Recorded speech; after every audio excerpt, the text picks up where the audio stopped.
რომელ მეოთხედში მდებარეობს წერტილი -7, 7. მოდი ჯერ გავიხსენოთ რა არის მეოთხედი, რას წარმოადგენს მეოთხედი. მეოთხედი და ზოგადად მეოთხედები იქმნება ორი ღერძის მიმართრაშუაში და მეშვეობით. X ღერძის და Y ღერძის მეშვეობით. ანუ მათი გადაკვეთა სიბრტყეს ყოფს 4 თანაბარ ნაწილად და თითოეული ნაწილი არის მეოთხედი. ამას ეწოდება მეოთხედები.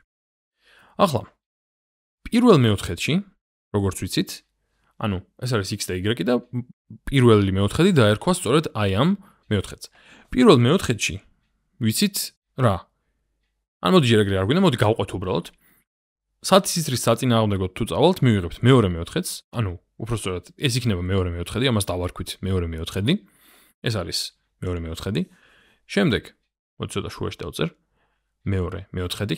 შემდეგ ისევ თუ გავაგრძელებთ სათისისრის საწინააღმდეგოდ მოძრაობას, ანუ ამ შემთხვევაში ქვევით ჩავალთ, ეს არის მესამე მეოთხედი. ასეა გადანომრილი და ბოლოს ქვევით მარჯვნივ გვაქვს მეოთხე მეოთხედი. ქვევით მარჯვნივ არის მეოთხე მეოთხედი, ამას ასე უწოდებთ. ახლა, მოდი მოვძებნოთ სად არის -7, 7. წერტილი -7, 7. ნუ, როგორ შეგვიძლია ეს გავაკეთოთ? პირველი რიცხვი არის x კოორდინატი, რაც ნიშნავს, რომ x ღერძზე უნდა გადავადგილდეთ მარცხნივ. მარცხნივ იმდენით, რამდენიც არის ეს კოორდინატი, ხო? შეგვიძლია გადავთვალოთ ძალიან მარტივად, რომ უნდა წავიდეთ მარცხნივ 7-ით. ხოლო y ღერძი, კერა და y კოორდინატი არის დადებითი. დადებითი ნიშნავს, რომ y ღერძზე უნდა ავიდეთ ზემოთ, ესე იგი, მარცხნივ და ზემოთ მივდივართ. ანუ ეს ნამდვილად იქნება მეორე მეოთხედში. მაგრამ მოდი მაინც ზუსტად გვჭირდება, რომ გავიგოთ სად არის. ანუ პრინციპში ზუსტად არ გვჭირდება. მაგრამ მოდი მაინც ზუსტად აღვნიშნოთ. ანუ უკვე გავარკვიეთ, რომ მეორე მეოთხედშია.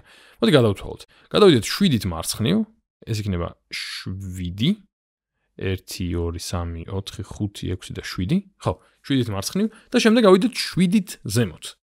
7-ით ზემოთ. ესე იგი 1, 2, 3, 4, 5 და 6 და 7.